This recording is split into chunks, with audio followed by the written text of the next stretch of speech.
This is the story of the rise and fall of Mexico's biggest narco.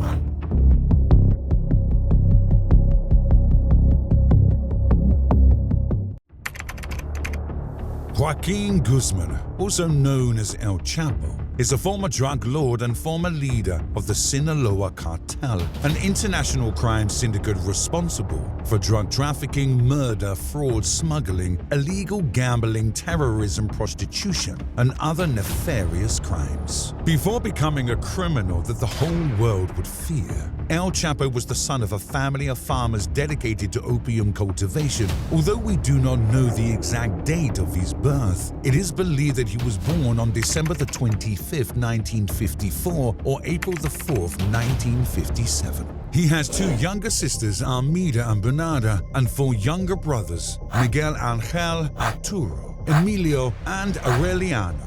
He also had three older brothers who apparently died of natural causes in their youth. Since childhood, El Chapo has always inspired to earn his own money. After getting fed up with going to school, which was 60 kilometers away, he dropped out to work at an orange stand.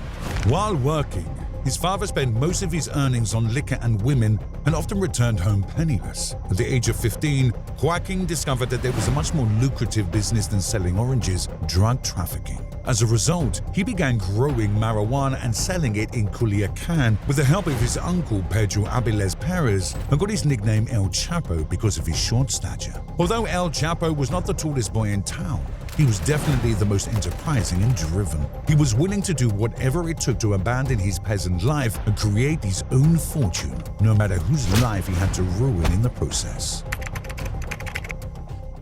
In 1980, Guzman began working with one of Mexico's biggest drug traffickers, Miguel Angel Felix Gallardo, also known as El Padrino. At first, as his personal driver, and later as one in charge of moving drug shipments from Colombia to Mexico by land, air, and sea. In 1989, Gallardo was arrested and prosecuted for leading the Guadalajara cartel. In his absence, Mexico's largest criminal organization eventually broke up. The Aureliano Felix brothers infiltrated Baja California and created the Tijuana Cartel, while El Chapo moved to Culiacan, where he founded the Sinaloa Cartel. Before long, Guzman would become the leader of the entire Mexican drug trade and crush his competition. In 1989, Guzman sent Armando Lopez, one of his most trusted men, to talk to the Aureliano Felix clan in Tijuana. Unfortunately, Lopez was in love with Enedina Aureliano Felix, the sister of the Tijuana Cartel's founders. And that romance sparked one of the bloodiest wars in history. Before he could talk face to face with him, Lopez was murdered by Ramon Aureliano Felix, and his corpse was dumped on the city's outskirts like a worthless sack. Then, aware of the mistake they had made, the leaders of the Tijuana Cartel ordered a hit on the remaining members of the Lopez family to prevent them from taking revenge in the future.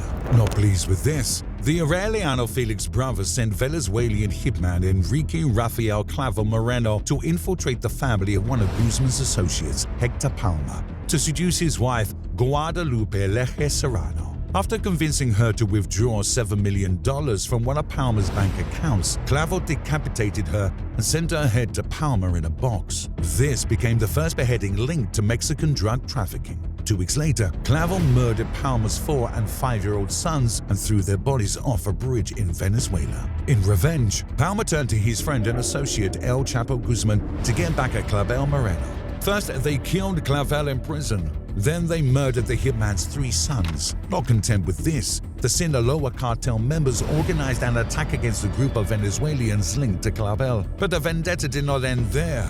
In 1992, 9 men, including lawyers and a half-brother of Miguel Angel Felix Gallardo, were found riddled with bullets and torture marks on their bodies. These acts of inexplicable cruelty brought the conflict between the two cartels to a head. On May the 24th, 1993, the Sinaloa Cartel and the Tijuana Cartel engaged in a deadly shootout at the Guadalajara International Airport. As a result, 7 people, including Cardinal Juan Jesus Posadas Ocampo, lost their lives. The night the Cardinal was killed, Mexican President Carlos Salinas de Gortari flew to Guadalajara, claiming that the tragedy resulted from a criminal act against innocent civilians. In this way, the government tried to cover up the involvement of organized crime. This act outraged the Catholic Church and the entire Mexican people. Despite the president's attempts to cover up the cartel's involvement, the Cardinal's murder caused Guzman's face, previously unknown to the population, to appear in all Mexican newspapers and television channels. When Guzman realized his freedom was in danger, he fled to Tonala, Jalisco, to take refuge in his ranch. After that, the drug lord ran to Mexico City and stayed in a hotel for 10 days. While the clock was ticking, Guzman met with his associates and gave them $200 million to support his family in his absence. He also gave the same sum to his employees to ensure that the Sinaloa Cartel would continue to operate in the event of his arrest. After obtaining a passport under the false name of Jorge Ramos Perez, Guzman was transported to the southern state of Chiapas by one of his trusted associates before leaving the country. On June 4, 1993, El Chapo settled in Guatemala, but he underestimated police intelligence and was arrested 5 days later by Guatemalan police in a hotel near the Guatemala-Mexico border. 2 days later, he was sent back to Mexico. Even in his absence, his criminal empire continued under the command of his brother Arturo Guzman Loera and Guzman himself, who was still considered one of the biggest international drug traffickers despite being behind bars. On January 18, 2001, after nearly 9 years in prison, Joaquin Guzman escaped from the Puente Grande prison, hiding in a laundry cart. It is believed that 71 people participated in his escape, including 15 officials from the prison system. His prolonged time as a fugitive gave rise to many legends and rumors about his fate and whereabouts. On May 8, 2008, one of his sons, Edgar Guzman, was killed in Culiacan due to disputes between the Loera Cartel and others. In September of that same year, the U.S. government requested the capture and extradition of Joaquin Guzman to face charges of money laundering and cocaine trafficking. On February 22, 2014, Chapo Guzman was arrested by the Mexican Navy in Sinaloa with the help of the DEA and the U.S. Marshals Service. Nevertheless, this would not be the last time he will be captured. On July 11, 2015, after 17 months in prison, El Chapo staged one of the most spectacular escapes in history. After heading to the area where he used to shower, he vanished. When prison authorities arrived on the scene, they found a tunnel more than 10 meters deep, stretched for 1.5 kilometers, equivalent to almost a mile long. The tunnel had lighting, a ventilation system, rails, oxygen tanks, and a motorcycle with an extra gasoline tank. This was arranged so Guzman could escape prison and return to run the Sinaloa Cartel personally.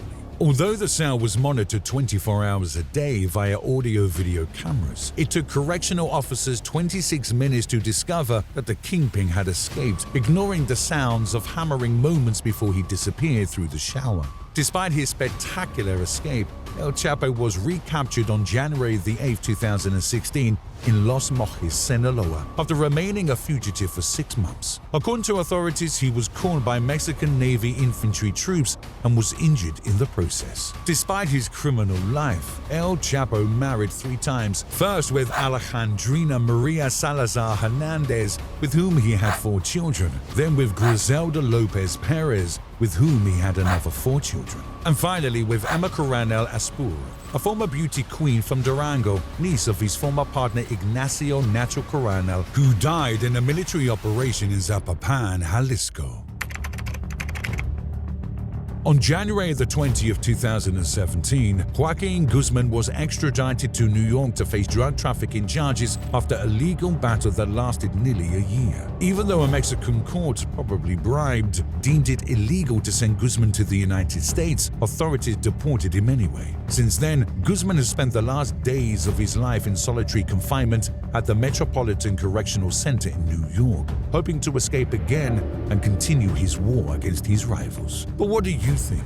Do you believe El Chapo is planning his 3rd escape, or has he given up? We'll be reading you in the comments. Thanks for watching. Until next time.